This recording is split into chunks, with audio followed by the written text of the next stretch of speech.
51 సంవత్సరాలుగా యాదగిరిగుట్ట లక్ష్మీ నరసింహుని సేవకులుగా ఉన్నారు. అర్ధ శతాబ్దం అనుభవాలు అనంతంగా ఉన్నాయి.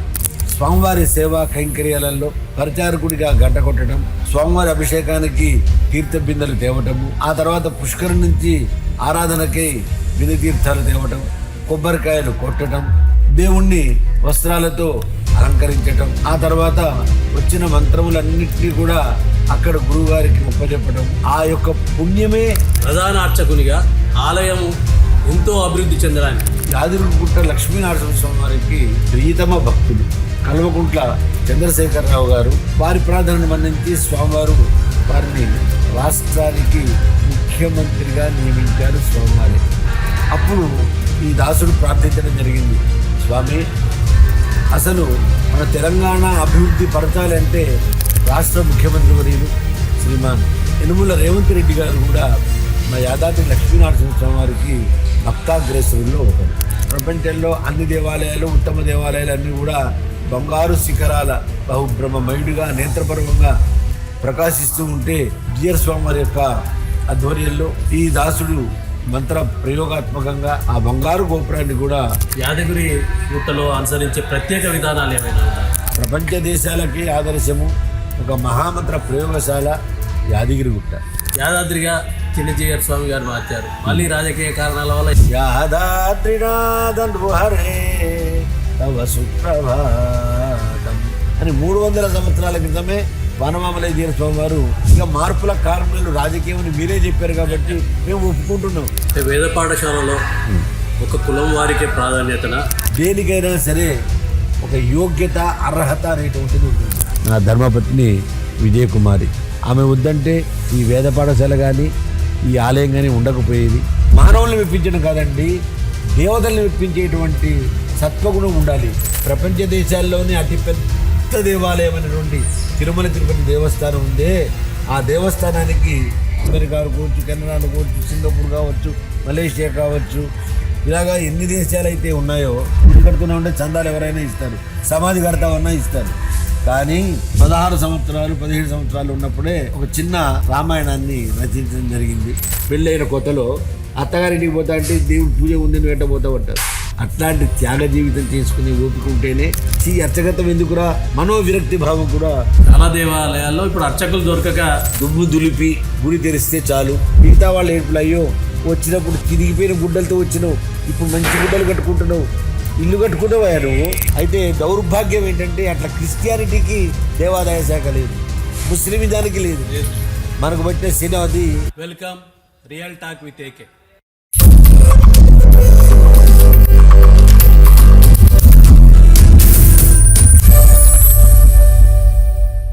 మనం ప్రస్తుతం తెలంగాణలో ప్రధాన దేవాలయంగా పరిగణించబడే లక్ష్మీ నరసింహస్వామి ఆలయం సమీపంలో యాదగిరిగుట్ట ప్రాంతంలో ఉన్నాం. ఆ ఆలయ ప్రధానాచార్యులుగా పనిచేసి ఇటీవలే రిటైర్ అయిన లక్ష్మీ నరసింహాచార్యులు గారు మన ముందున్నారు. వారు వేదంలో దిట్ట, వారు ఆలయ అర్చకత్వ విధానాలలో దిట్ట, వారు అనేక రంగాలలో ప్రముఖుడు. వారు దేవదేవునికే కాదు ప్రపంచానికి హైందవ ధర్మాన్ని చాటి చెప్తున్న వ్యక్తి. వారు ఎందరో ప్రముఖులతో మన్ననలు ప్రశంసలు పొందిన గురువు గారు. నమస్కారం సార్. నమస్కారం అయ్యా. 51 సంవత్సరాలుగా యాదగిరిగుట్ట లక్ష్మీ నరసింహుని సేవకులుగా ఉన్నారు. ఆ అనుభవాలు ఏంటి? అనుభవాలు అనిర్వచనీయాలు. అర్ధ శతాబ్దం అనుభవాలు అనంతంగా ఉన్నాయి. ఏదో నా పూర్వజన్మ సుకృతం వల్ల యాదాద్రి క్షేత్రానికి రావడం జరిగింది. నేను 1975లో యాదాద్రి దేవస్థానంలో శ్రీ పాంచరాత్ర ఆగమ శాస్త్ర పాఠశాలను స్థాపించినప్పుడు అంతకుముందే అది కొనసాగుతుంది. నేను 75లో విద్యార్థిగా చేరి స్వామివారి యొక్క పూజా విధి విధానాలను మా గురువుగారైనటువంటి శ్రీమాన్ గోవర్ధనం నరసింహాచార్య స్వామి వారి దగ్గర సంపూర్ణమైనటువంటి శిక్షణను పొందినాను. ఆనాడు స్వామివారి సేవా కైంకర్యాలలో పరిచారకుడిగా గంట కొట్టడం, స్వామివారి అభిషేకానికి తీర్థ బిందెలు తేవటము, ఆ తర్వాత పుష్కరం నుంచి ఆరాధనకై బిందె తీర్థాలు తేవటం, కొబ్బరికాయలు కొట్టడం, దేవుణ్ణి వస్త్రాలతో అలంకరించటం, ఆ తర్వాత వచ్చిన మంత్రములన్నింటినీ కూడా అక్కడ గురువుగారికి ఒప్పజెప్పటం, వారు పాఠము చెప్పటం, ఇట్లాంటి శిక్షణను పొంది ఉన్నాను. ఆ యొక్క పుణ్యమే విశేషించి స్వామివారు నన్ను అర్చకుడిగా 1979 డిసెంబర్ 13వ తారీఖు నాడు అర్చకుడిగా నన్ను నియామకం చేసుకున్నారు. ఆనాటి నుండి నేటి వరకు నేను యాదాద్రి క్షేత్రంలోనే ఉండి స్వామివారి యొక్క అంచెలంచెలుగా అర్చకుడి నుంచి ప్రధాన అర్చకుడి వరకు కూడా ఎదిగి స్వామివారి కైంకర్యాలన్నీ కూడా సంతృప్తికరంగా చేసుకొని అటు పెరుమాళ్ల చేత, పెద్దల చేత, పిన్నల చేత, ప్రజాధినేతల ద్వారా, ప్రభుత్వాధికారుల ద్వారా అనేక మన్ననలు పొంది సంతృప్తికరమైనటువంటి జీవితాన్ని పొంది విశ్రాంతి జీవితం భగవత్ సేవలోనే గడుపుతున్నానండి. విశ్రాంతి జీవితం భగవత్ సేవలో గడపడం కోసం మీరు ప్రత్యేకంగా ఒక ఆశ్రమాన్ని నిర్మించుకున్నారు. అందులో దేవాలయాలు, గాయత్రి సంబంధించిన వేద పాఠశాల మరియు ప్రకృతికి దగ్గరగా ఉండాలని పంటలు పండించడం ఇట్లాంటివన్నీ చేస్తున్నారు. అవును. వీటి ద్వారా పొందే అనుభూతులు వేరే. ప్రధాన అర్చకునిగా ఆలయం ఎంతో అభివృద్ధి చెందడానికి, అనూహ్య రీతిలో అభివృద్ధి చెందడానికి మీరు కారకులయ్యారు. అవునండి. అప్పటి అనుభవాలు ఏంటి? అప్పుడు చంద్రశేఖరరావు గారు ఈ తిరుపతి దేవస్థానానికి ధీటుగా లక్ష్మీ నరసింహ దేవస్థానాన్ని తీర్చిదిద్దాలని దాన్ని యాదాద్రిగా పేరు మార్చారు. తర్వాత యాదగిరిగా మళ్ళీ మారింది. ఇవన్నీ వేరే విషయాలు. అప్పటి అనుభవాలు ఏంటి? మీ అనుభూతులు ఏంటి? అనుభూతులు చాలా విశేషమైనటువంటిది. రాష్ట్ర ముఖ్యమంత్రి వర్యులు శ్రీమాన్ కల్వకుంట్ల చంద్రశేఖరరావు గారు యాదగిరిగుట్ట లక్ష్మీనరసింహస్వామి వారికి ప్రియతమ భక్తులు. వారి కుటుంబ సభ్యులందరూ కూడా ప్రతి సంవత్సరం యాదగిరిగుట్టకు రావటం, దర్శనం చేసుకోవటం పరిపాటిగా ఉండేది. వారు 40 సంవత్సరముల క్రితమే నాకు పరిచయం. వారు అలా వస్తూ ఉండేవారు. తర్వాత యాదాద్రికి వచ్చి, స్వామి, ఈ తెలంగాణ ప్రజలకు సేవ చేసుకునే భాగ్యం ఎందరికో కల్పించారు, నాకు కూడా కల్పించండి అని ప్రార్థించడానికి వచ్చారు. వారి ప్రార్థనను మన్నించి స్వామివారు వారిని రాష్ట్రానికి ముఖ్యమంత్రిగా నియమించారు స్వామివారే. ఆ తర్వాత వారు మళ్ళీ విజయం పొంది యాదాద్రికి వచ్చారు. అప్పుడు ఈ దాసుడు ప్రార్థించడం జరిగింది, స్వామి, ఈ యాదాద్రి దేవస్థానాన్ని తమరు పునరుద్ధరింపజేయాలి, జీర్ణోద్ధరణ పూర్వకంగా దీన్ని అభివృద్ధి పరచాలి. అసలు మన తెలంగాణ అభివృద్ధి పరచాలి అంటే టూరిజంగా యాత్రా స్థలాలు కనుక పెరిగినట్టయితే దేశ ఆర్థిక వ్యవస్థ పరిపుష్టంగా ఉంటుంది అని మనవి చేయటం జరిగింది. వారు స్వామివారిని ప్రార్థించి వెళ్ళి ఆ తర్వాత ఒక నిర్ణయం తీసుకున్నారు. ఈ ఆలయాన్ని ఎలా అభివృద్ధి చేయాలి అనేటువంటి ఆలోచన చేశారు. పెద్దలందరి చేత సంప్రదించారు. ప్రధాన భూమికగా, క్షేత్ర నివాసిగా, క్షేత్ర ప్రధానార్చకుడిగా నా సలహాలు ఎప్పుడు కూడా తీసుకుంటూ శాస్త్రానికి కానీ, వాస్తుకు కానీ, స్వామివారి యొక్క వైభవాలకు కానీ ఏమాత్రము వన్నే తేడా రాకుండా అనుక్షణము కూడా నా పరిశీలనలో ఈ 1200 కోట్లతోటి 1200 మహాకళల సమాహారంగా ఈ దేవాలయాన్ని తీర్చిదిద్దారు. లోకోత్తరమైనటువంటి స్థాయిలో కుంభాభిషేకం అనేటువంటి కార్యక్రమాన్ని కూడా నా చేత పరమాత్మ చేయించుకునేటట్టుగా ఆజ్ఞ ఇచ్చాడు. లోకోత్తర వైభవాలతో పునర్నిర్మాణాన్ని, కుంభాభిషేకాన్ని చేయడం జరిగింది. ఇది నా జీవితంలో అనూహ్యమైనటువంటి భగవంతుడిచ్చిన వరంగా నేను భావిస్తున్నాను. తద్వారా ప్రపంచ దేశాల్లో నేను గుర్తింపబడ్డానని సగర్వంగా చెప్పుకోగలుగుతున్నాను. తర్వాత ఆలయ గోపురం ఇత్యాదులన్నీ బంగారు కిరీటాలు ఇవన్నీ చేయించారు. అవునండి. దానికి కూడా మీ ఆధ్వర్యంలోనే జరిగాయి. అవునండి. అప్పటి మీ అనుభూతులు లేదా మీ అనుభవాలు లేదా అప్పటి పరిస్థితులు అది ఏంటి, ఎలా ఉన్నాయి అప్పుడు? చాలా అనుభూతులు. ఒక జీవన స్మృతి, అనురాగ స్మృతి, స్మృతి పదంలో శృతి పదం అనే విషయంలో రాష్ట్ర ముఖ్యమంత్రి వర్యులు శ్రీమాన్ యనుమల రేవంత్ రెడ్డి గారు కూడా మా యాదాద్రి లక్ష్మీనరసింహస్వామి వారికి ఒక భక్తాగ్రేసరుల్లో ఒకరు. వారు యాదాద్రికి విచ్చేసి దర్శనం చేసుకున్నారు. ఆ చేసుకున్న సందర్భంలో స్వామివారికి సేవా కైంకర్యం చేయించుకోవాలి అనేటువంటి ఆలోచన వారికి వచ్చింది. వారి ఆలోచనకు రూపకల్పకంగా మేమందరం కూడా మా కార్యనిర్వహణాధికారి గారు మేము ప్రార్థించడం జరిగింది. తద్వారా బంగారు గోపురము, మా స్వామి దగ్గర భక్తులు సమర్పించినటువంటి బంగారము, ఆ తర్వాత సేకరించినటువంటి బంగారము సుమారుగా 80 కిలోల దాకా ఉండేది. ఆ బంగారాన్ని ఏమి చేయాలి? ప్రపంచంలో అన్ని దేవాలయాలు, ఉత్తమ దేవాలయాలు అన్నీ కూడా బంగారు శిఖరాల బహుబ్రహ్మమయుడిగా నేత్రపర్వంగా ప్రకాశిస్తూ ఉంటే యాదాద్రి క్షేత్రం అంతకు మాత్రం తీసిపోతుందా?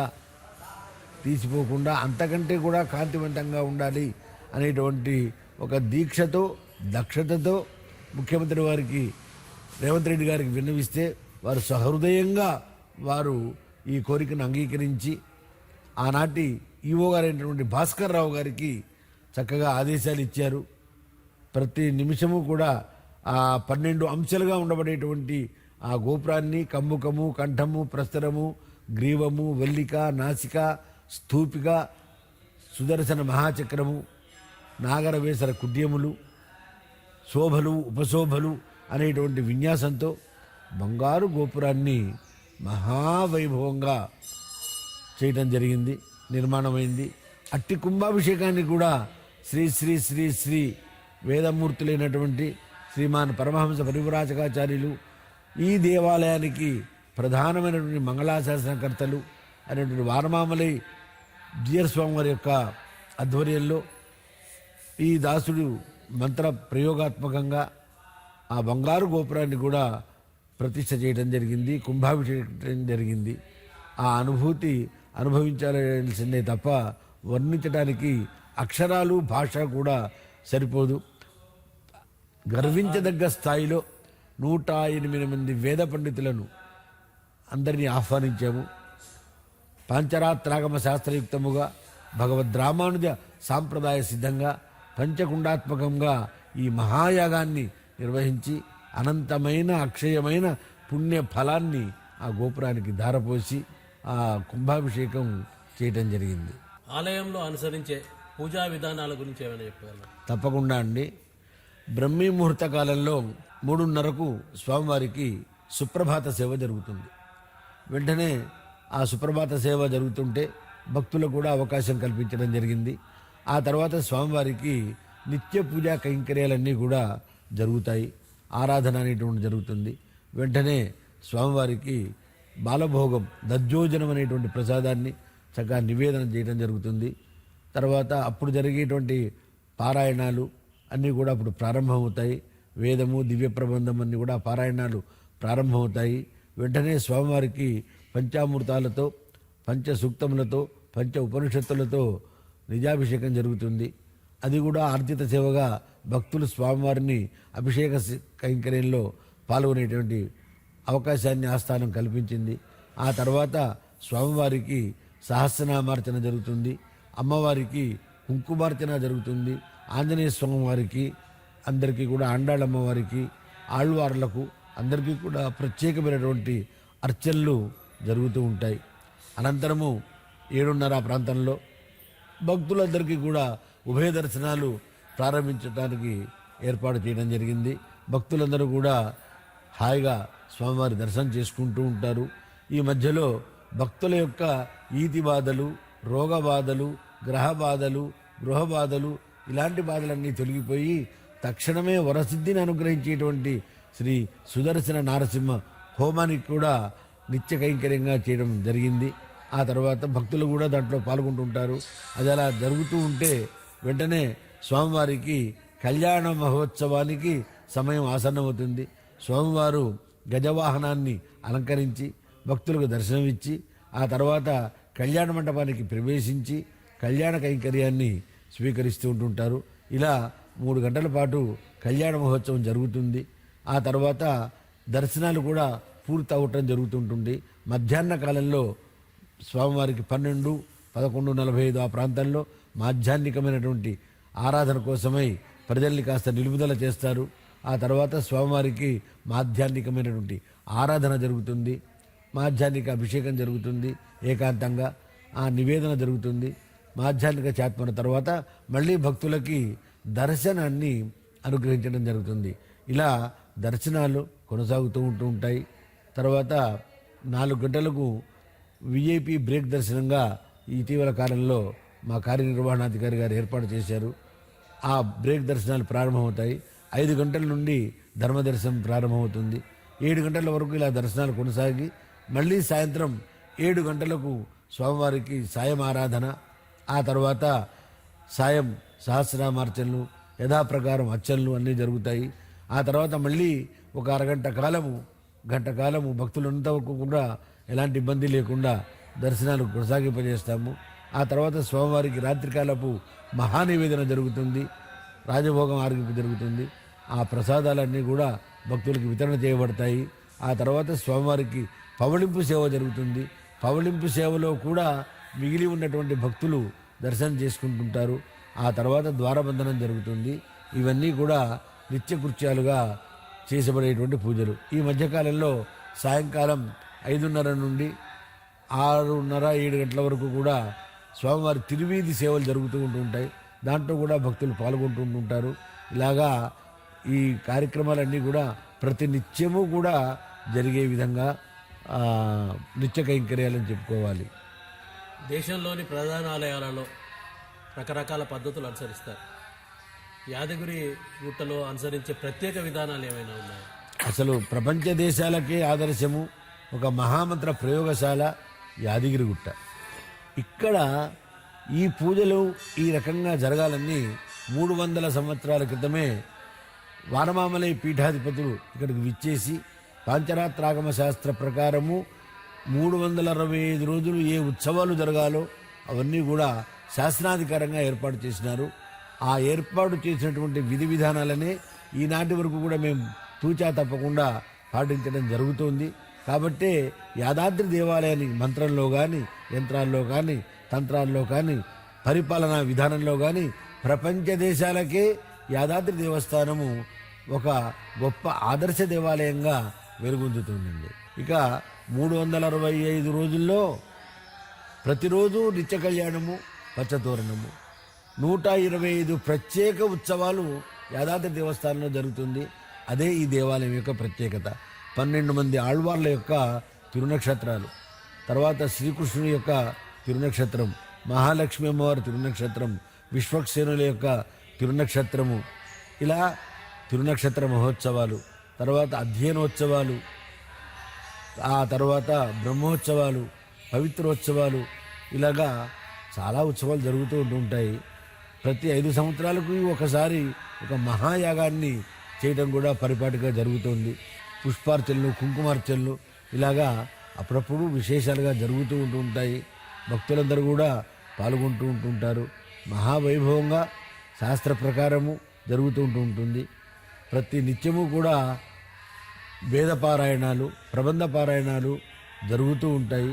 ఈ క్షేత్ర వైభవానికి ప్రబంధ పారాయణాలు, వేద పారాయణాలు, మూలమంత్ర జపాలు, మూర్తిమంత్ర జపాలే అని మేము విశ్వసిస్తున్నాము.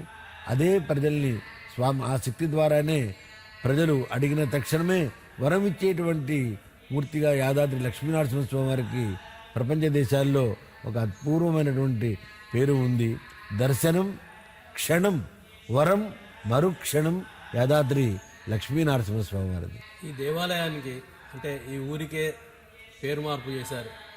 యాదాద్రిగా మొట్టమొదటి నుంచి యాదగిరి గుట్టగానే ప్రసిద్ధిగాంచింది, ప్రఖ్యాతిగాంచింది. యాదాద్రిగా చిన్నజీయర్ స్వామి గారు మార్చారు. మళ్ళీ రాజకీయ కారణాల వల్ల యాదగిరి గుట్టగా మారింది. ఈ మార్పుల పట్ల మీరేమంటారు?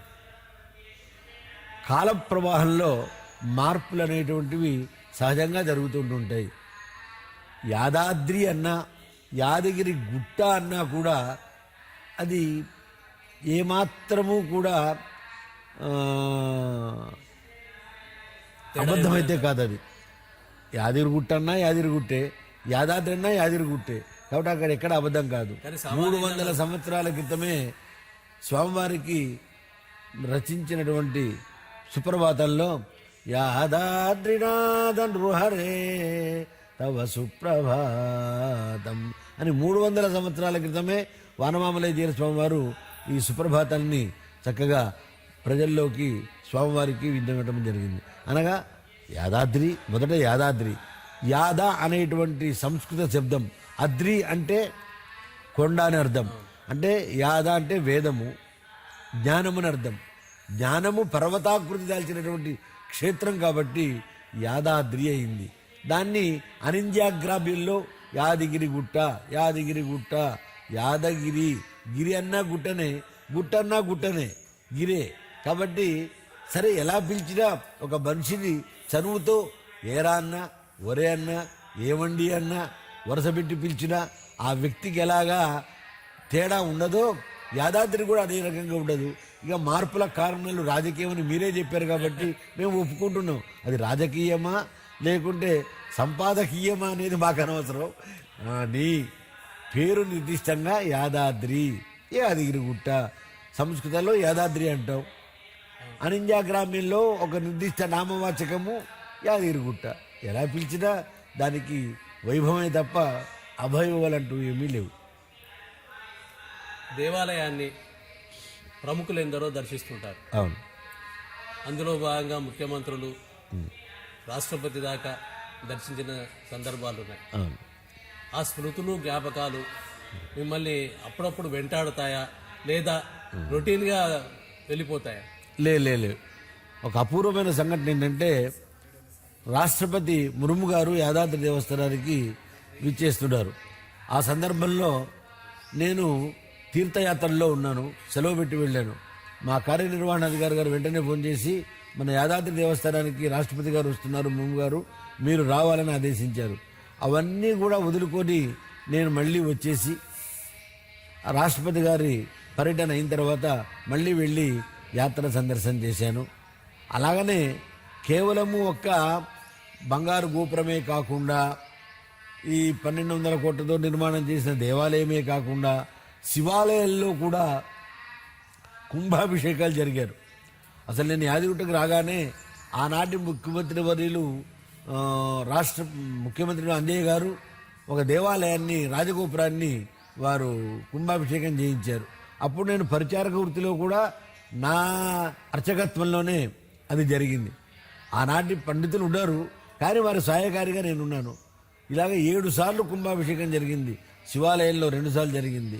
తర్వాత పాత నరసింహస్వామివారి దేవాలయంలో కూడా రాజగోపురము కుంభాభిషేకం జరిగింది.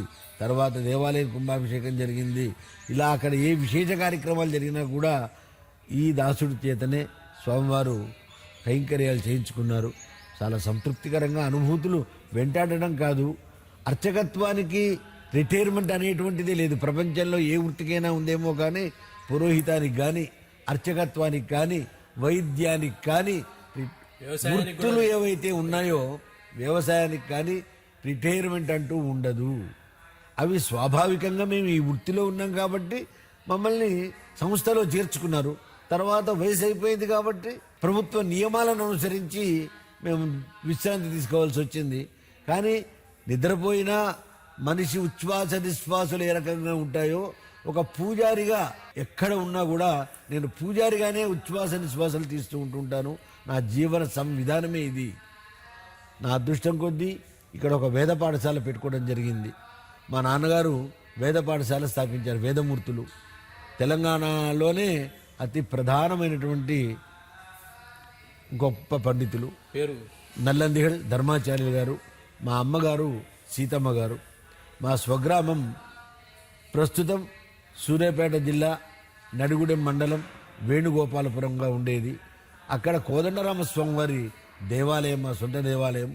ఆ దేవాలయంలో అర్చకత్వం నా చిన్న ఉపనయన సంస్కారం అయినప్పటి నుంచి కూడా నేను అర్చకత్వంలోనే ఉన్న. మా పరంపర అంతా కూడా మా తాతగారు, మా నాన్నగారు, మా ముత్తాతగారు ఇలాగా అన్కౌంటబుల్గా మాది అర్చకత్వంలోనే జీవిస్తూ ఉన్నాం. వాళ్ళందరూ జీవించారు, ఉజ్జీవించారు. నేను కూడా ఉజ్జీవించాను. ఈ వృత్తిలోనే పుట్టాను, పెరిగాను. ఈ వృత్తిలోనే ప్రముఖత్వాన్ని పొందాను. తర్వాత బహుముఖతత్వంతో విరాట్ స్వరూపమైన పరమాత్మ విరాట్ తత్వాన్ని ఏ రకంగా సాధించారో నేను కూడా ఒక అర్చకత్వంలో సంతృప్తికరంగా జీవితం గడుపుతూ ఉన్నాను. దీనికి కావలసినటువంటిది వేదం. ఆ వేద విద్యను మాకు మా వేదం రాధాకృష్ణమూర్తి గారు అని చెప్పేసి వేదానికి గురువుగా ఉండేరు. మా స్వగ్రామానికి అతి దగ్గర ఒక పల్లెటూరు రేపాల అనేటువంటి గ్రామం. ఆ గ్రామంలో కూడా లక్ష్మీనారాయణ స్వామి వారే ఉండేవారు.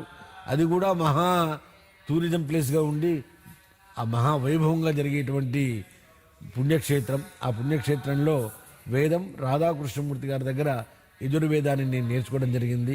మా మేనమామలైనటువంటి ముడుంబై వరదాచార్య స్వామివారు, కృష్ణమాచార్య స్వామివారి దగ్గర వారి దగ్గర దివ్య ప్రబంధాలు నేర్చుకోవడం జరిగింది. మా నాన్నగారు మొదటి గురువుగా మా నాన్నగారు నాకు వేదము, ఆరాధనలు, అర్చనలు, తమిళ్ పాసురాలు ఇవన్నీ కూడా నాన్నగారు నేర్పడం జరిగింది. దీంతో తృప్తి చెందకుండా నేను నల్లగొండకు వచ్చి మా అక్కయ్యలు అక్కడే ఉండేవారు, మా బావగారులు అక్కడే ఉండేవారు. వాళ్ళ పేర్లు కూడా మా పెద్ద బావగారు వంగల రంగాచార్య స్వామి వారు, ఆండాళ్ళు మా అక్కయ్య గారు. వారు కూడా మంచి సాంప్రదాయ సిద్ధులు. వారు వృత్తిలో గ్రంథాలయంలో ఒక సెక్రటరీగా చేసేవారు. మా రెండో బావగారు నల్లగొండ కోర్టులో పనిచేసేవారు. అక్కడ నేను నల్లగొండలో నైట్ కాలేజ్ చేసుకుంటూ డే టైంలో రామాలయంలో అర్చకత్వం చేసుకుంటూ ఉండేవాడిని. అప్పుడు మద్ది విద్యాసాగర్ రెడ్డి గారు అని చెప్పేసి మహానుభావులు, ఆ దేవాలయ వైభవానికి నాంది ప్రస్థాపకులు. వారు ధర్మాధ్యక్షుడిగా ఉన్నప్పుడు ఆ దేవాలయాన్ని కూడా అక్కడ సహస్ర కలశాభిషేకం చేయించి పునరుజ్జీవింపజేయడం జరిగింది. జీర్ణోద్ధరణ పూర్వకంగా మళ్ళీ అక్కడ గోపురం కట్టడం జరిగింది. ఆ దేవాలయంలో అర్చకత్వం చేసుకుంటూ నైట్ కాలేజ్ చేసుకుంటూ కొంతకాలం గడిపిన తర్వాత 79లో నాకు యాదగిరిగుట్టకి అవకాశం వచ్చింది. అయినా కూడా చదువుని అనేటువంటిది నిలుపుదల చేయకుండా స్వయం కృషితో చదువుకుంటూ డిఓఎల్, బిఓఎల్, తర్వాత ఎంఏ తెలుగు, ఆ తర్వాత ఎంఏ సంస్కృతములో ఉత్తీర్ణుడై ఆ తర్వాత వేదంలో అభిమానం ఉండటం వలన దాన్ని గౌరవనీయంగా నేను డాక్టరేట్ పొందడం జరిగింది. వేదము ప్రబంధం అనేటువంటి విషయంలో డాక్టరేట్ తీసుకోవడం జరిగింది. ఇది నాకు చాలా గర్వకారణంగా ఉంది. ఆ తర్వాత 3 ఆగమ శాస్త్రాల్లో ప్రావీణ్యత సంపాదించడం జరిగింది. అర్చక, వర, ప్రవర, పాంచరాత్రాగమ శాస్త్రంలో ప్రవర అనేటువంటి ఉత్తమోత్తమైన యోగ్యతా పత్రాన్ని శైవంలో స్మార్తంలో కూడా పొందడం జరిగింది. ఆ తర్వాత వైగానత సిద్ధాంతంలో కూడా ప్రవర అనేటువంటిది ఉత్తీర్ణ అయ్యడం జరిగింది. నిరంతరము ఒక విద్యార్థిగా ప్రతిరోజు ఒక గ్రంథాన్ని చదవడం నా జీవిత లక్ష్యం. ఇలాగా భగవంతుడి యొక్క అనుగ్రహంతో చదివాను, చదువుకున్నాను, చదువు అబ్బింది. నా చదువుని కేవలము చదువుకోవడమే కాకుండా ప్రపంచానికి విస్తరింపజేయాలని చెప్పేసి నేను ప్రవచనాలు చేస్తూ ఉంటుంటాను. నేను అనేకమైన విషయంలో భగవంతుడికి సంబంధించిన విషయంలో ప్రతి సబ్జెక్టును కూడా ఎన్ని గంటలైనా అనర్గళంగా మాట్లాడి చెప్పే రకంగా స్వామి పండితుని ప్రకర్షను అనుగ్రహించారు. మా నాన్నగారు స్థాపించినటువంటి ఈ వేద పాఠశాలలో లక్ష్మీ హయగ్రీవ స్వామి వారిని ప్రతిష్ఠ చేశారు. దాన్ని వారసత్వంగా పరంపరగా పొంది నేను మా కుటుంబ సభ్యులందరూ కలిసి ఈ దేవాలయంలో వేద పాఠశాలను మేము నిర్వహించడం జరుగుతుంది. ఈ పాఠశాలలో ఇంతవరకు కూడా 275 మంది విద్యార్థులకి పాఠం బోధించడం జరిగింది. అదేవిధంగా దేశంలో ఉన్నారు, విదేశాలలో ఉన్నారు. ఈ తెలంగాణ రాష్ట్రమనే కాకుండా అన్ని రాష్ట్రాల్లో కూడా నా దగ్గర చదువుకున్నటువంటి పిల్లలు ఉన్నారు. అది నేను చాలా గర్వంగా భావిస్తుంటాను. ఇది హయగ్రీవ స్వామివారి దివ్య సన్నిధి. హయగ్రీవ స్వామివారు అంటే శ్రీ మహావిష్ణువు యొక్క మొట్టమొదటి అవతారమూర్తి. ఆయన విద్యాది దేవత. సరస్వతికి, ఇంద్రాది దేవతలకి, బ్రహ్మకి అందరికీ కూడా వేదాన్ని ఉపదేశించినటువంటి విశిష్ట అవతారము. ఆ ద్విరూపధారి స్వామి.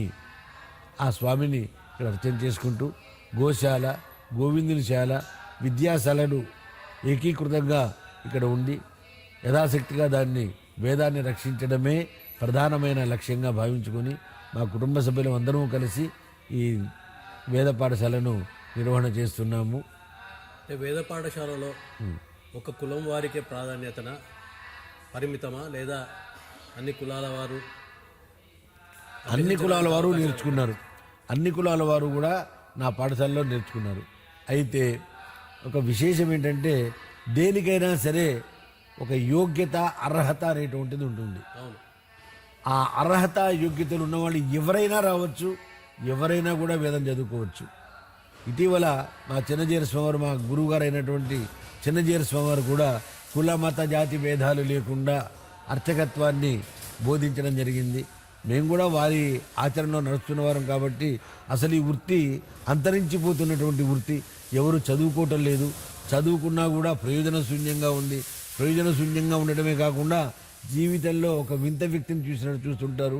గుండు పిలక ఉందనేటువంటి హేళనకు గురవుతున్నాం.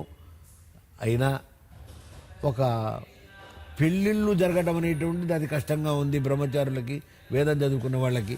కాబట్టి ఈ వృత్తి చాలా క్లిష్ట పరిస్థితుల్లో ఉంది. దీన్ని ఉద్ధరించాలనేటువంటి ఒక విశేషమైన సంకల్పం నాకు ఉంది. దానికి మా పెద్దలు కూడా సహకరిస్తున్నారు. ప్రత్యేక కార్యాచరణ ఏమైనా? ప్రత్యేక కార్యాచరణ ఉన్నది.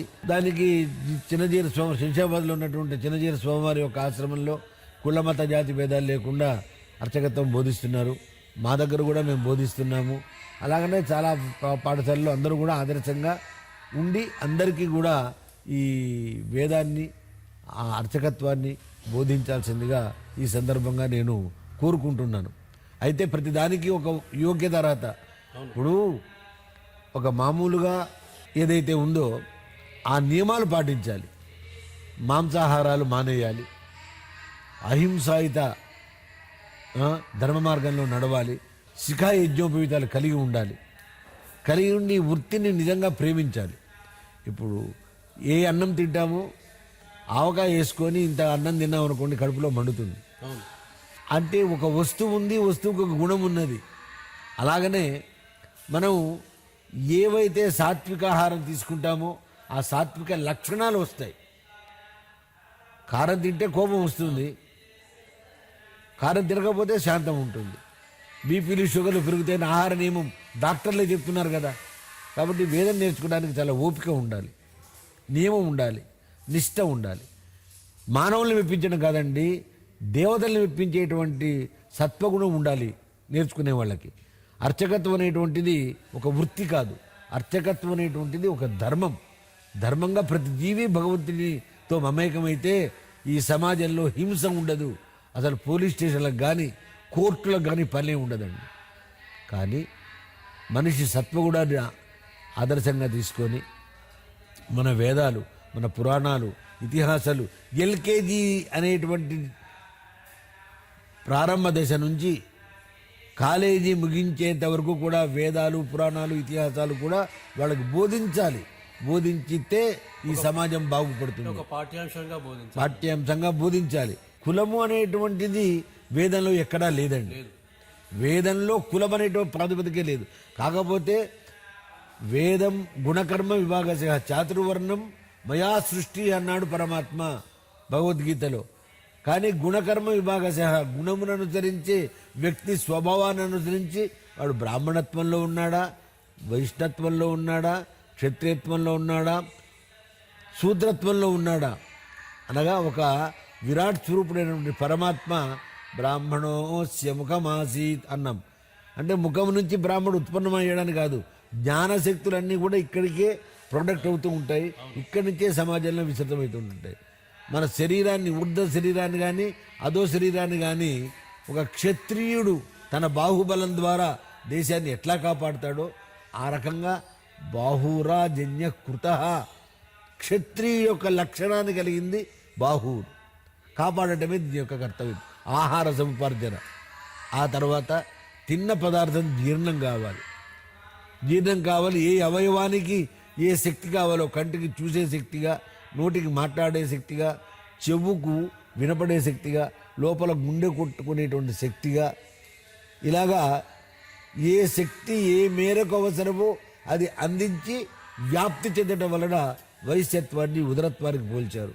ఇక మహనీయులు శ్రీశ్రీ గారు అన్నట్టుగా కార్మికులు, కర్షకులు, మదనపడే మేధావులు వాళ్ళందరూ కూడా శూద్రత్వంతో పరిశ్రమలు నిలబడతాయి. నీ ముఖానికి నా దండమని ఎవరు అనరు, నీ పాదములకే నా నమస్కారం అంటారు. అనగా మన హిందూ సిద్ధాంతం అంతా కూడా శూద్రత్వానికే ప్రధానమైన ఇచ్చింది. అదేవిధంగా వైష్ణవ ధర్మంలో కూడా ఆళ్వారాచార్యులు ఒక కులంలో ఉన్నవాడు ఎవరు లేరే. వాళ్ళ యొక్క ధర్మాన్ని తీసుకున్నాం, వాళ్ళ యొక్క సత్వగుణాన్ని తీసుకున్నాం, వాళ్ళ మంచిని తీసుకున్నాం. ఒక హంస నీరుని పరిత్యక్తం చేసి పాలను ఎట్లా స్వీకరిస్తుందో, సమాజంలో ఉండబడేటువంటి అధర్మాన్ని పరిత్యక్తం చేసి ధర్మాన్ని పరిత్యక్తం చేయడానికి, మానవుల్లో విశ్వాసం కలగజేయడానికే ఈ వైష్ణవ ధర్మం ఏర్పడింది. అంతేకాని వైష్ణవం అనేటువంటిది ఇతర శాఖలను విమర్శించడం కానీ ఇతర వాళ్ళని విమర్శించడం అనే కాదు. కాబట్టి వేదం నేర్చుకునేవాళ్ళు ఈ యొక్క నియమంగా ఉండాలి, నిష్టగా ఉండాలి. ఒక సైంటిస్టు ఒక గొప్పది కనుక్కొనాలన్నప్పుడు దానికి తగ్గ నియమాలు జీవితాన్ని అంకితం చేసి ఎట్లా పాటిస్తాడో అర్చకత్వాన్ని కూడా నేర్చుకునేవాళ్ళు అలా ఉండాలనేటువంటిది నా మనో అభిప్రాయం. ఇక్కడ మీరు ఈ దేవాలయ ఆవరణలో అనేక రకాల వివాహాలు చేశారు, చేస్తూనే ఉన్నారు. అంటే ఏ రకమైన వివాహాలు చేశారు? దానికి ఏ రకమైన వివాహం ప్రోత్సాహాలు ఎలా ఉన్నాయి అయ్యా? దానికి ప్రోత్సాహకాలు ఎలా ఉన్నాయి? ఇవాళ నిజంగా చెప్తున్నాను, స్వకులంలో పెళ్లి చేసుకునే వాళ్ళే తక్కువైపోయారు.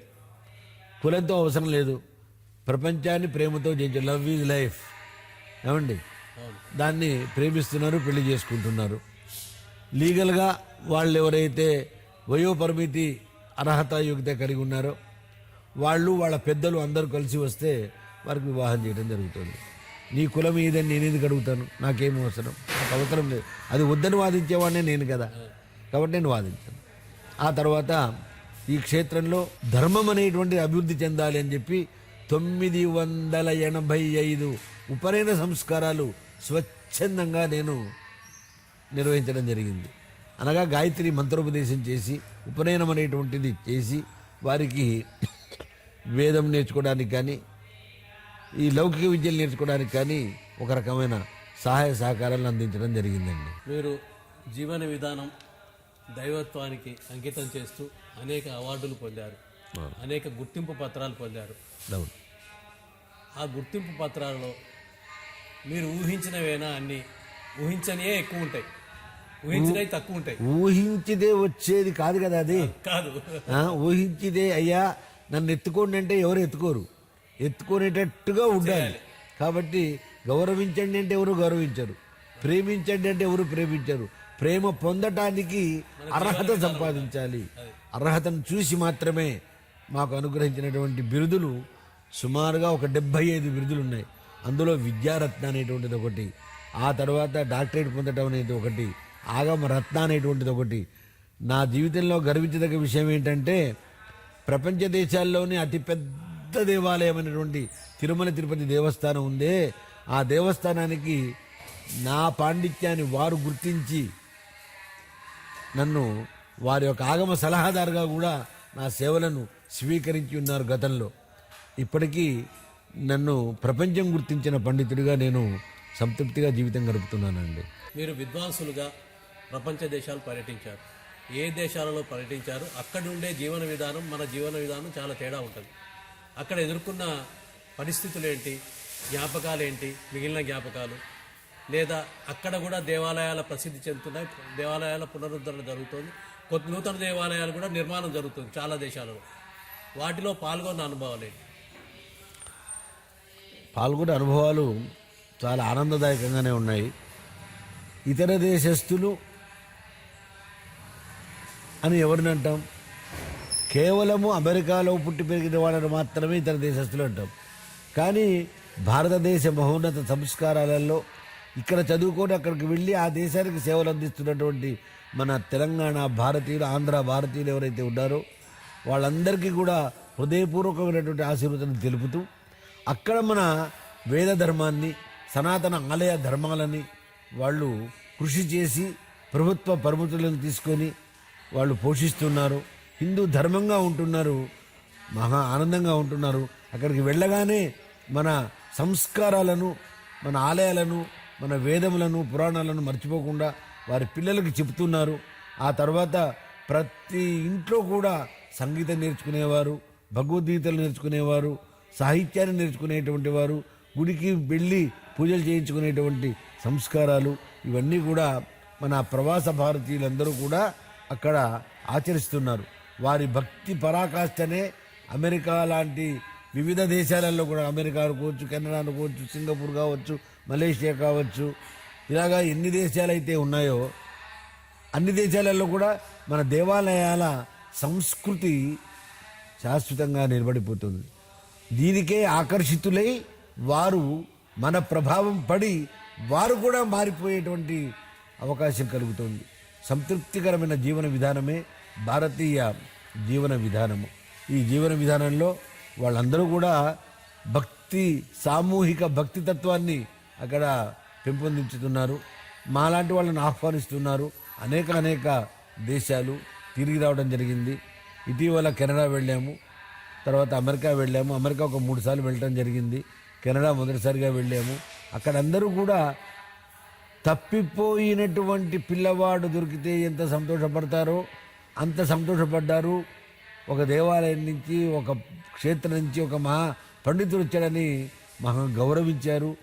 మన వేదాల గురించి, పురాణాల గురించి అడిగి తెలుసుకున్నారు. ఆలయాల్లో యజ్ఞయాగాది మహాకృతులు నిర్వహణ చేసినారు. ఇందుకు వారికి సదా మనం వారిని అభినందించాల్సిన విషయమే. ఇక దేవాలయాలు ఎప్పుడైతే బాగుంటాయో అప్పుడే సమాజం అంతా కూడా బాగుంటుంది. పూర్వము బడి అంటూ ఏమీ లేదు. ఒక గుడి అంటూ ఉంటేనే ఆ గుడిలో ఒక ఆచార్యుడు, గురువుగారు ఉంటారు. పొద్దున్నే పూజా కార్యక్రమాలు చేసుకుంటారు. మధ్యాహ్నం పూట ఊరి పిల్లలు పిలిచి చదువు చెప్పేటువంటి సంస్కృతి మన దేవాలయాల సంస్కృతి. దానికి ఉదాహరణగా తక్షశిల దేవాలయమే మనం ఆదర్భంగా తీసుకోవచ్చు. ఏ గ్రామంలోనైనా సరే బడి లేకపోయినా పర్వాలేదు, గుడి అయితే ఉండి తీరాలి. ఆ బడి సంస్కారం అనేటువంటిది, స్కూల్ అనేటువంటిది దేవాలయంతోనే ప్రారంభమవుతుంది. కాబట్టి అక్కడ దేవాలయంలో అకారో అక్షరాభ్యాసి, చకారో మంత్రశక్తివాన్, కకార క్రమసాక్షిణ్య అని చెప్పి అర్చకుడైనటువంటి వాడు ఉత్తముడైతే ఆ ఆలయం, ఆ ఊరు అంతా కూడా అభివృద్ధి పడుతుంది. యో దేవానాం పురోహిత అని వేదం చెప్పింది. పురస్యహిత పురోహిత, పురాన్ని హితం చేకూర్చేవాడే పురోహితుడు.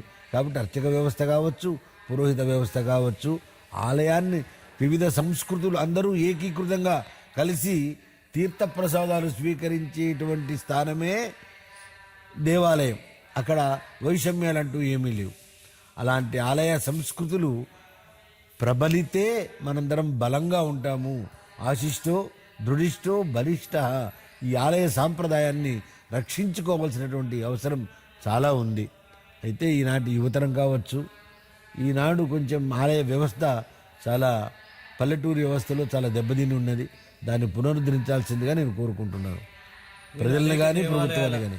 అనేక దేవాలయాల ప్రతిష్టా కార్యక్రమాల్లో, పునరుద్ధరణ కార్యక్రమాల్లో పాల్గొన్నారు. వాటి ద్వారా మీరు పొందిన స్మృతులేంటి? ఎప్పుడైనా సరే, ఎవరైనా సరే, అయ్యా మా దేవాలయాన్ని ప్రతిష్ఠ చేయాలి అని వచ్చిన వారికి మొదట పూజారికి వ్యవస్థ ఏర్పాటు చేశారా? పూజారి ఇంట్లో ఇల్లాలు నిమ్మలంగా ఉంటే ఇల్లంతా నిమ్మలంగా, ప్రశాంతంగా, ఆనందంగా ఉంటుంది. అదేవిధంగా గుడి కట్టడం గురించి కాదు, గుడి కడుతూనే ఉంటే చందాలు ఎవరైనా ఇస్తారు, సమాధి కడతామన్నా ఇస్తారు. కానీ పోషింపబడాలి, గుడి కట్టి వదిలేయకూడదు. పూర్వం మన రాజులు అందరూ కూడా దేవాలయాలకి ఎన్నెన్నో వేల ఎకరాలను మాన్యంగా ఇచ్చి దేవాలయాన్ని పోషించారు. వాళ్ళు ఏకైక లక్ష్యంగా ఆలయం సర్వతోముఖ అభివృద్ధి జరగాలన్నారు. నిజంగా చెప్తున్నాను, ఏ గ్రామం కానీ, ఏ నగరం కానీ పారిశ్రామికంగా వ్యాపారవంతంగా ఎదగాలంటే గుడే ఆధారము. అది ప్రజారంజకత్వం పొంది ఒక దేవాలయం ఉంటే కొబ్బరికాయలు అమ్ముకోవడానికి వ్యాపారం మొదలవుతుంది. తర్వాత బొమ్మలు, ఆ తర్వాత వస్త్రాలు, ఆ తర్వాత వివిధ వ్యాపారాలన్నీ కూడా ఆ గుడిని అనుసరించే జరుగుతూ ఉంటుంటాయి. టూరిజం అభివృద్ధి చెందుతుంది. దేవాలయం ఉంటే టూరిజం అనేటువంటిది అభివృద్ధి. టూరిజం అభివృద్ధి చెందితే మన జీవన విధానంలో ఎన్ని శాఖలు ఉన్నాయో, పాలు అమ్ముకోవడం దగ్గర నుంచి, నీళ్ళు అమ్ముకోవడం దగ్గర నుంచి ఎన్ని ఉన్నాయో అవన్నీ కూడా జీవన భృతి దొరుకుతుంది. అందుకోసమనే దేవాలయాలను మనం రక్షించుకోవాలి. మీరు దేవాలయాలు, వేదాలు ఇవన్నీ చదివి అనుభవాలు పొంది పుస్తకాలు రాశారు. ఏ పుస్తకాలు రాశారు? వాటి ప్రత్యేకతలు ఏంటి? నేను మొట్టమొదటిగా నా చిన్నప్పుడు మనోరామాయణం అనేటువంటి రామాయణాన్ని రచించాను. ప్రతి మనిషి రాముణ్ణి ఆదర్శంగా తీసుకొని ఏ వృత్తైనా చేయవచ్చు. ఆ వృత్తిలో రాముడు ఆచరించిన ధర్మాన్ని ఆచరించాలి అనే దాన్ని ఆదర్శంగా తీసుకొని రామాయణాన్ని మొబలైజ్ చేసుకుంటూ, చిన్నప్పుడు అంటే ఏ వయసులో? నేను 16 సంవత్సరాలు 17 సంవత్సరాలు ఉన్నప్పుడే సంక్షిప్తంగా ఒక చిన్న రామాయణాన్ని రచించడం జరిగింది. ఆ తర్వాత ప్రతి మనిషి జీవన విధానంలో భగవంతుడి పూజ కనుక చేసుకున్నట్టయితే వాడికి ఆత్మకు ప్రశాంతి దొరుకుతుంది. తర్వాత భగవద్ అనుగ్రహం జరుగుతుంది. వాడు ధర్మవంతంగా పూజ ఎవరైతే నియమంగా చేసుకుంటాడో వాడు అహంకారాలు వదిలేసి మమకారాలు పెంపొందింపజేసేదే పూజా కార్యక్రమం అని చెప్పి, జీవన విధానంలో ఆఫీస్కి వెళ్ళే వాళ్ళు తొందరగా వెళ్తుంటుంటారు కాబట్టి లఘు సంధ్యావందనము, లఘు ఆరాధనా విధానం అనేటువంటి 2 పుస్తకాలు రాయటం జరిగింది. ఆ తర్వాత ఒక అరగంట కేటాయించి అరగంట నిత్య దీప ధూప నైవేద్యాల గురించి దేవాదాయ ధర్మాదాయ శాఖ వారు నన్ను పుస్తకం రచించమని ఆదేశం ఇచ్చారు. దాన్ని తీసుకొని ఒక అరగంట సేపు విధానంలో దేవుడి యొక్క నిత్య పల్లెటూరు దేవాలయంలో నిత్య దీప ధూప నైవేద్యాలకు సంబంధించినటువంటి మంత్రాలతో ఒక పుస్తకాన్ని రచించడం జరిగింది. ఆ తర్వాత ఒక 10 సంవత్సరాల క్రితం కేసీఆర్ గారు ఈ దేవాలయాన్ని అభివృద్ధి పరుచుతున్నటువంటి సందర్భంలో ఆనాటి కార్యనిర్వహణాధికారి గారైనటువంటి సౌభాగ్యవతి గీతమ్మ గారు ఈ దేవాలయ పూజా విధానాలన్నీ కూడా మీరు రాయాలి, ప్రపంచానికి అందించాలనేటువంటి ప్రోత్సాహం ఇచ్చినారు. వారి ప్రోత్సాహంతో భగవానుడి యొక్క విస్తృతమైన పూజా పుణ్యక్షేత్రాల్లో, శక్తివంతమైన దేవాలయాల్లో, అవకాశం ఉన్నటువంటి దేవాలయాల్లో ఒక మంత్రశాస్త్రాన్ని, తంత్రశాస్త్రాన్ని, యంత్రశాస్త్రాన్ని సమన్వయం చేసుకుంటూ భగవంతుడి యొక్క పూజా విధానాన్ని, నేను ఆరాధించిన విధానాన్ని ఒక పుస్తకం రచించడం జరిగింది. ఆ తర్వాత ఆలయంలో సుప్రభాతం నుంచి పౌడింపు సేవ వరకు ఏవి ఏ రకంగా జరగాలో అవన్నీ కూడా రాయటం జరిగింది. ఆ తర్వాత ఏ ఉత్సవం ఏ రకంగా జరగాలో అవి కూడా రాయటం జరిగింది. ఆ తర్వాత భారతీయ తత్వదర్శనము అని చెప్పి, తత్వము భారతీయుల యొక్క జీవన నాడి ఏంటి, ఆ నాడిలో ఉన్న తత్వం ఏంటి, ఆ తత్వం ద్వారా సమాజ ప్రయోజనం ఏమిటి అనేటువంటి దాన్ని కూడా నేను రచించడం జరిగింది. ఆ తర్వాత అభిషేక ప్రక్రియ, ఏకకలశాభిషేకం నుంచి సహస్ర కలశాభిషేకం వరకు కూడా భగవానుడి యొక్క అభిషేక విధానాన్ని చాలా కాలం క్రితం రాయడం జరిగింది. అవకాశం వచ్చినప్పుడల్లా రాయడం జరుగుతుంది. కానీ అర్చకత్వంలో ఉన్నవాడు మాత్రం ఈ పుస్తకాలు రాసేంత తీరుబడిలో ఉండదు. ఒకవేళ పుస్తకాలు రాసినా వాటికి చీవాట్లు తప్పవు. ఎందుకంటే వృత్తి ధర్మాన్ని మర్చిపోయి డ్యూటీకి లేట్ వచ్చావనేటువంటి సాడిజాలు చాలా ఉంటాయి. కాబట్టి వాటిని తట్టుకొని రాయాలంటే తట్టుకోలేరు. ఎప్పుడో సుప్రభాతం దగ్గర నుంచి 3:30కు వెళ్ళి మధ్యాహ్నం 1 గంట వరకు నిద్రాహారాలు ఆపుకొని ఆ తర్వాత పుస్తకాలు రాయాలంటే అంత ఓపికలు కూడా ఉండవు. తర్వాత స్వకీయమైన జీవనాన్ని మర్చిపోయేటువంటి వృత్తే అర్చకత వృత్తి. సుప్రభాతం మొదలుకొని అర్ధరాత్రి వరకు కూడా చేసేటువంటి ఉత్సవాలు ఉంటాయి. ఆ ఉత్సవాలలో పూజారికి పెళ్ళయిన తర్వాత అత్తగారింటికి పోవాలంటే నాకు సెలవు దొరకలేదు. పెళ్ళైన కొత్తలో అత్తగారింటికి పోతా అంటే దేవుడు పూజ ఉందని వెంటబోతావు అంటారు. అట్లాంటి త్యాగ జీవితం చేసుకునే ఓపిక ఉంటేనే అర్చకత్వంలోకి రావాలి. అట్లా ఉంటేనే, ఇప్పుడు శ్రీరామనవమి మీకైనా శ్రీరామనవమే, మాకైనా శ్రీరామనవమే. ఆ ఆదివారం నాడు సెలవు పెడతా అంటే యుద్ధంలో సెలవు పెడితే సైనికుడు ఎట్లా ఉంటుంది? అలాగనే దేవాలయం ఎప్పుడు ప్రజలతో జిబజిబలాడుతూనే ఉంటుంది. ఏదో ఉత్సవాలు వస్తున్నాయి, ఉత్సవాలప్పుడు సెలవు పెడితే ఎట్లాగా అంటారు వాళ్ళు. మా జీవనంలో ఇదేనండి వచ్చేదంటాం మేము. అత్తగారింటికి పోవాలి సెలవు ఇవ్వండి ఇస్తారా? అంతేకాకుండా అర్చకత్వం అనేటువంటిది నీ ఇష్టానుసారం చేసేది కాదు, భగవద్ ఇష్టానుసారం చేసుకునేది. మా గోడ్లు మేము తీసుకోకూడదు, దానికి ఒక నియమం ఉంది. మా క్షవరం మేము ఎప్పుడు పడితే అప్పుడు చేయించుకోకూడదు, ఎప్పుడు పడితే అప్పుడు అన్నం తినకూడదు. అన్నం తినడానికి ఒక శాస్త్రం, గోళ్ళు తీసుకోవడానికి ఒక శాస్త్రం, ఏమండి మరి ఆహారానికి ఒక శాస్త్రం. ఇలాగా శాస్త్రంతో ముడిపడింది అర్చక జీవనం. అందుకని ఇంత కఠోరంగా ఉంది కాబట్టి నాడు ఎవరు కూడా నేర్చుకోవట్లేదు. నేర్చుకున్నా కూడా పోషించేటువంటి ఔదార్యం ఇతరులకి లేకుండా పోతుంది. ఒకరిని విమర్శించడం ఎందుకు? అదే ఇప్పుడు చాలా దేవాలయం ఇప్పుడు కొంతమంది అధికారులకు ఎట్లా ఉంటుందంటే చదువుకున్నవాడు చదువుకున్నట్టుగా చేస్తా అంటాడు. ఆ చెంచాగిరి చేసేవాళ్ళు చాలా ఇష్టంగా ఉంటారు వాళ్ళ అధికారులకి. వాళ్ళ మెప్పుకోరు కోసం మారిపోతూ ఉంటారు కొంతమంది శాస్త్రం చదువుకొని అర్చకత్వం చేసేవాళ్ళు. ఇలాంటివి చాలా అనుభవిస్తూ ఉంటాం. అందుకనే ఒక్కొక్కసారి అర్చకత్వం ఎందుకురా ఎంతసేపటికి అనేటువంటి మనోవిరక్తి భావం కూడా చదువుకున్న వాళ్ళకు కూడా కలుగుతుంది. ఏదో నీ ఇంట్లో పూజ నువ్వు చేసుకో, హాయిగా ఉంటుంది. ఇంత పుట్ట పోషించుకోవడానికి ప్రపంచాన్ని వృత్తులు కరువు పోయినాయా? కాదు కాదు, ప్రపంచమంతా బాగుండాలని ఏ క్షేత్రంలో స్వామి స్వయంభూలుగా వేయించేస్తాడో, ఏ దేవాలయంలో భగవంతుడు ఉంటాడో ఆ దేవాలయాన్ని, ఆ దేవుణ్ణి మనం చక్కగా పూజించినట్టయితే విశ్వశాంతి జరుగుతుందనేటువంటి త్యాగానికి లోనే అర్చకత్వం చేయటమే తప్ప పొట్ట పోషించుకోవడానికి అర్చకత్వం అవసరం లేదు. చాలా దేవాలయాల్లో ఇప్పుడు అర్చకులు దొరకక ఉత్తరప్రదేశ్ నుంచి తెచ్చుకుంటున్నారు పరిస్థితి. అంతే. ఇంకా రేపు భవిష్యత్తులో దుమ్ము దులిపి గుడి తెరిస్తే చాలు అనే స్థితికి రాబోతుంది. శాస్త్రాన్ని ఎవడు పోషించడం లేదు. ప్రభుత్వం ఏమాత్రం కూడా కొంచెం ఎందుకో కిరుక వహించుతుందని చెప్పడంలో మాత్రం సందేహం లేదండి. ఉదాహరణకి ప్రతి గ్రామంలో ఒక దేవాలయం ఉంటుంది. ఆ దేవాలయంలోని భూములన్నీ కూడా అన్యాక్రాంతం అయిపోయాయి. పూజారి బిచ్చమెత్తితేనే దేవుడికి నైవేద్యం అవుతుంది. ఇక ప్రతివాడు పూజారి మీద పెత్తనం చేసేవాడే. అందుకనే ఈ పూజారి వృత్తి నశించిపోతుంది. ఒకడు పెత్తనం చేస్తే పర్వాలేదు, ఊళ్ళో ప్రతివాడు పూజారి మీద పెత్తనం చేస్తే ఎందుకు అనుకుంటాం. అదే రకంగా పురోహితం ఉంది, పురోహితం కూడా నశించిపోతుంది. అర్చకత్వం కంటే కూడా పురోహితం చాలా మెరుగ్గా ఉంది.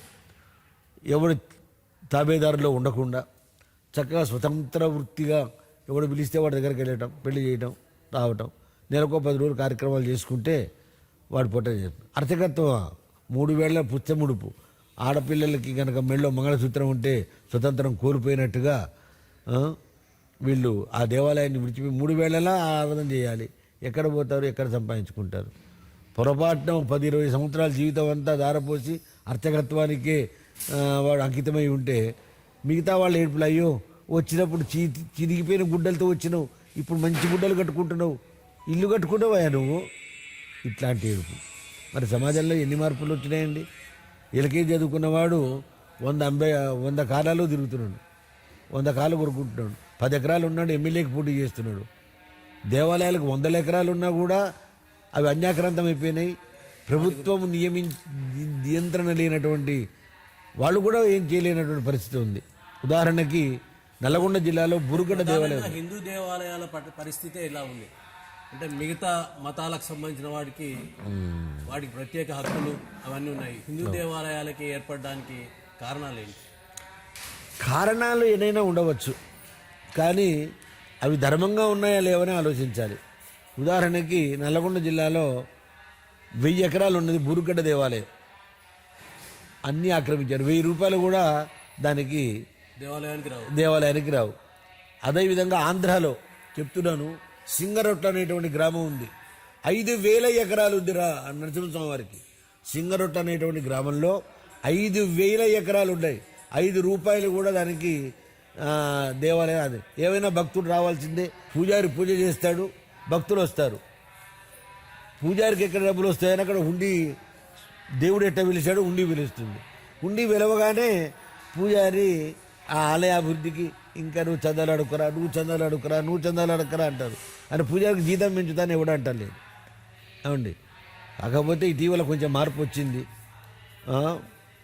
గత 10 సంవత్సరాల క్రితం DDN స్కీమ్ పెట్టి ప్రతి పూజారికి 10,000 ఇస్తున్నారు. ఇప్పుడు కూడా దాన్ని కొనసాగింపజేస్తున్నారు. ఏదో పెద్ద పెద్ద దేవాలయాలని పోషించడం కాదు. నా ఒక అభిప్రాయం ఏంటంటే ఈ భారతదేశంలో ఎన్ని దేవాలయాలు ఉన్నాయో, ఏ ప్రాంతంలో ఏ దేవాలయం ఉందో ఆ దేవాలయాన్ని పూర్తిగా గవర్నమెంటే తీసుకోవాలి.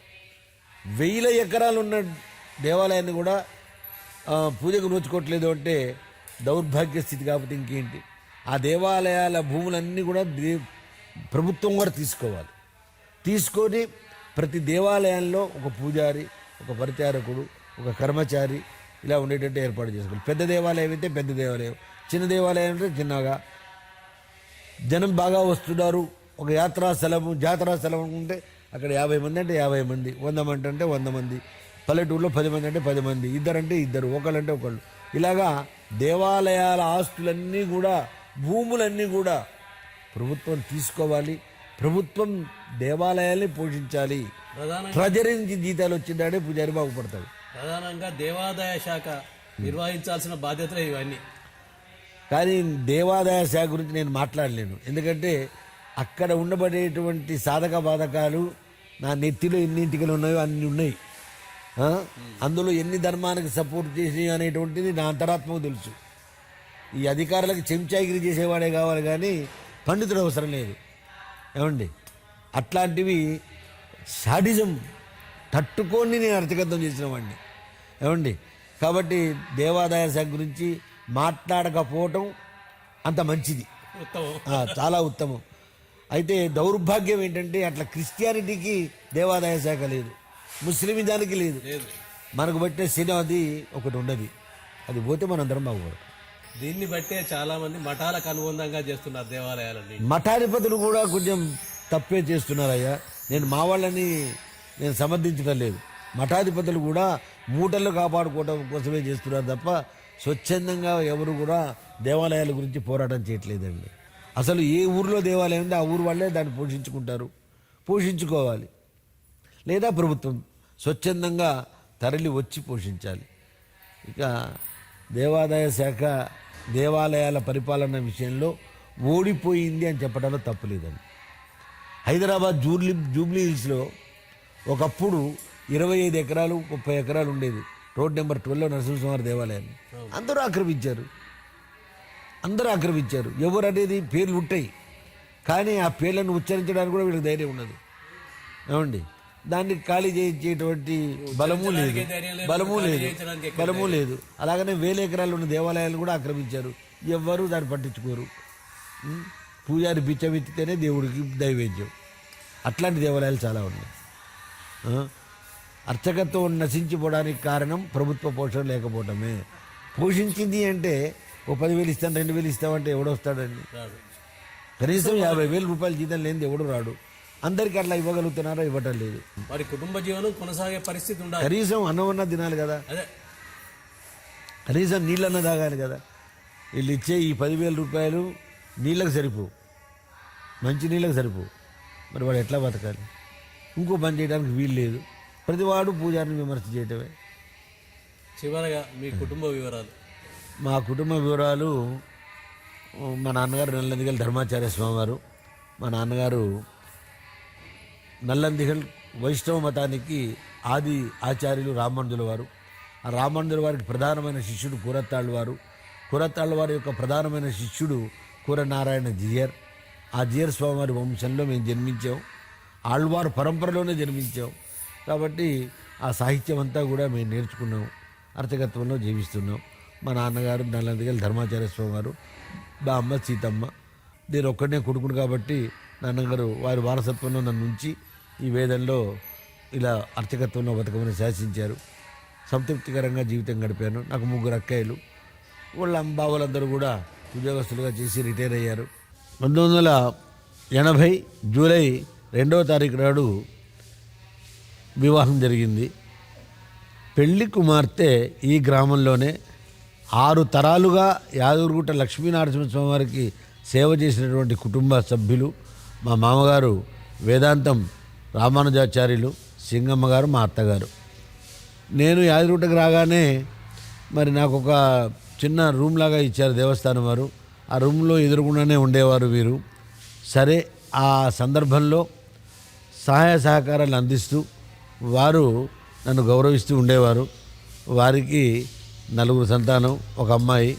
ఆ అమ్మాయి ఏదో యాదగిరి దేవస్థానంలో పూజారిగా వచ్చాడు కదా అని చెప్పి వారి అమ్మాయిని మా అమ్మగారితోటి మా నాన్నగారితోటి మాట్లాడి నాకు వివాహాన్ని నిశ్చయం చేశారు. అమ్మ నాన్న మాటలు కాదనకూడదు కాబట్టి, అందులో ఎదురుగుండా కనపడుతూ ఉన్నది కాబట్టి వలపింపజేసుకొని వివాహం చేసుకోవడం జరిగింది. ధర్మపత్ని అనేటువంటి మాటకు ఎంత అర్థం ఉంటుందో అంత అర్థంతోనూ పరమార్థంతోనూ కూడా తన జీవితాన్ని నాకు అంకితం చేసినటువంటి మహా సౌభాగ్యవతి నా ధర్మపత్ని విజయకుమారి.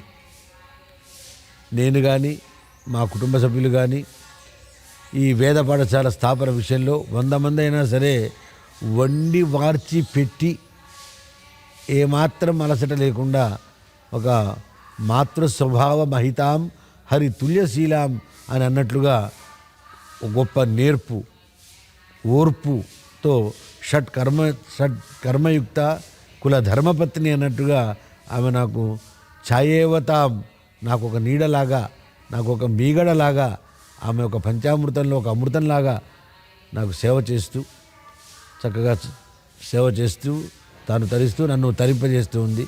అంతేకాకుండా ఈ దేవాలయం కట్టడానికి ఆమె సహకారంతోనే నేను కట్టడం జరిగింది. ఆమె వద్దంటే ఈ వేద పాఠశాల కానీ ఈ ఆలయం కానీ ఉండకపోయేది.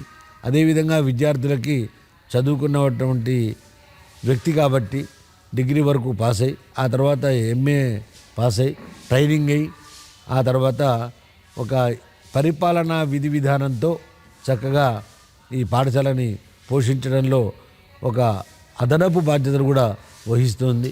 అంతేకాకుండా ఇక్కడికి వచ్చినటువంటి అతిథి సత్కారాల్లో కానీ పూజా వ్యవహారాల్లో కానీ పూర్తి సర్వాధిపత్యంతో ఆమె మా నాన్నగారు విశ్వసించిన అమ్మగారు విశ్వసించిన కోడలుగా వారికి పూర్తి బాధ్యత మా నాన్నగారు నాకంటే కూడా ఆమెకి ఒప్పజెప్పారు. సంతోషంగా అట్టి బాధ్యతలన్నింటినీ కూడా ఆమె మోస్తూ పరమానందంగా నాతో ఒక మిత్రధర్మాన్ని పాటిస్తూ ఉంది. ఆమెకు సదా నేను కృతజ్ఞతగా ఉండి మెచ్చుకోకూడదు కానీ ఆశీర్వదించవచ్చు కాబట్టి మంచివాడిని మంచితనం చెప్పుకోవచ్చు. కాబట్టి అహంకారాలు లేకుండా ఒక గొప్ప స్నేహితురాలుగా ఒక ప్రేమించిన లవర్గా నా జీవితాన్ని ధన్యత చేస్తూ 3 పిల్లల్నిచ్చి 35 సంవత్సరాల చరిత్రను సృష్టించింది. ఇంకా ఎంతకాలం ఉన్నా కూడా ఈ మిత్రత్వం నశించిపోకుండా ఇలాగనే ఉంటాం మేము. ఎప్పుడు కూడా అభిప్రాయ భేదాలతోటి అరుచుకొని పంచాయతీలు పెట్టుకున్నదైతే లేదు. ఆ స్థితిలో ఆమె లేదు, నేను కూడా లేను కాబట్టి మా సంసారం చక్కగా ఉంది. ఎత్తైక్కు మేడేడు పిరవిక్కుం అని అనుకుంటూ హాయిగా ఆనందంగా ఉన్నాం. నాకు 3 అబ్బాయిలు. పెద్ద అబ్బాయి ధర్మప్రణీతు, వాడి భార్య ఆర్మీలో జాబ్ చేస్తుంది. కోడలి పేరు లలిత, శ్రీ లలిత. తిరుపతి జిఆర్ స్వామివారితోటి ఒక అనుబంధం మనవరాలు అవుతుంది. ఆ తర్వాత మా వియ్యకుల వారు కాళహస్తి బ్యాంక్ మేనేజర్ గారు, వారు అమ్మాయిని మాకు ఇవ్వడం జరిగింది. మేము హాయిగా వారికి 2 పిల్లలు.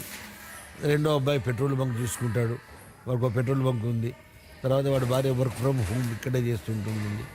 మూడో వారు ఈనాడు ప్రపంచంలో ఎవరు గొప్ప పండితుడు అనగానే గుర్తొచ్చేవారు శ్రీభాష్యం వారు. ఆ శ్రీభాష్యం వారి యొక్క మునిమనవరాలు మా 3వ కోడలు. నా వృత్తి నా ప్రవృత్తి ఇంతటితో ఆగిపోకుండా ఉండాలి అని చెప్పి నా 3వ కొడుకు అయినటువంటి సీతా మనోహరాచార్యులను యాదాద్రి దేవస్థానంలో ప్రబంధ అధ్యాపకుడిగా ప్రవేశపెట్టడం జరిగింది. సంతృప్తికరంగా అందరికీ సంతానం అందింది. హాయిగా భగవంతుడు ఇచ్చినటువంటి ఆశీర్వచనంతో హాయిగా ఉన్నాను. 100 యజ్ఞాలు పూర్తి చేశాను. 150 దేవాలయాలకి నేను ప్రతిష్టాపన కుంభాభిషేకాలు చేయడం జరిగింది. సంతృప్తికరంగా జీవితం గడుపుతూ హాయిగా ఉన్నాను. అది నా జీవితం అయ్యా. ఇదండి శ్రీమాన్ లక్ష్మీ నరసింహాచార్యుల గారి జీవితం, వారి జీవన విధానం, వారి దైవ విధానం, దైవ సన్నిధిలో వారు గడిపిన క్షణాలు, వారి వైభోగం, దైవ వైభోగానికి వారు చేసిన కృషి, ఇవన్నీ మీ ముందుంచాం. త్వరలో మీ ముందుకు మరో ప్రముఖుడితో రానున్నాం. Real talk with AK.